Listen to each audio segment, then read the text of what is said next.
Приветствую уважаемых подписчиков и гостей канала. Перед просмотром ставьте лайк, подписывайтесь на канал и не забывайте нажимать на колокольчик.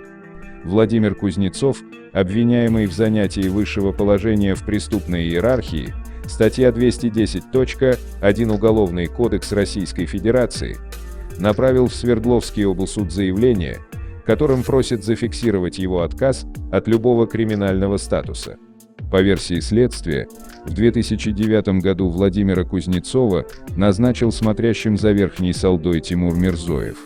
Ранее Владимир Кузнецов рассказывал, что провел в колониях около 20 лет. Последний срок отбыл в 2015 году и в следующий раз был задержан в 2020 году, когда ему и предъявили обвинение по 210.1 Уголовный кодекс Российской Федерации. Сам он отрицает знакомство с Мирзоевым и наличие криминального статуса. По его словам, в обвинении следствие допустило абстрактные формулировки и не указало, в чем именно усматривается его авторитет в преступной иерархии. По этой причине суд возвращал материалы дела прокуратуре. Но апелляция это решение отменила.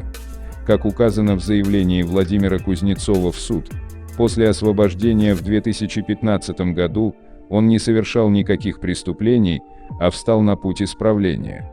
Никакими воровскими статусами не обладал, никому идеи преступного мира не пропагандировал, никого под этими идеями не сплочал, никакой воровской общак не создавал и не пополнял. Работал по найму, где получалось, женился, родилась дочь, говорится в его заявлении. Он обратил внимание суда на то, что даже если бы он обладал каким-либо криминальным статусом, то не мог самостоятельно снять его, так как эта процедура не прописана в законе. В связи с этим он и направил заявление в суд. Прошу зафиксировать мой отказ от каких-либо криминальных статусов, званий, положений с момента моего последнего освобождения, то есть 17 июля 2015 года, и считать это официальным заявлением, которое приобщить к материалам уголовного дела, говорится в заявлении.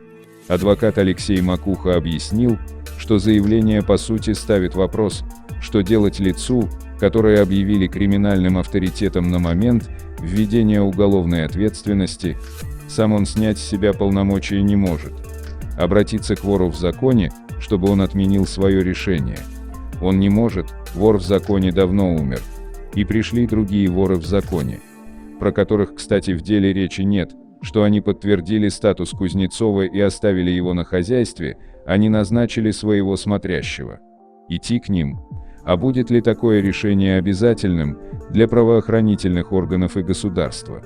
Он заложник закона, который не предусмотрел, как лицу снять с себя криминальный статус, если таковой был или предполагался, чтобы законным способом перестать считаться смотрящим и лицом, совершающим это преступление.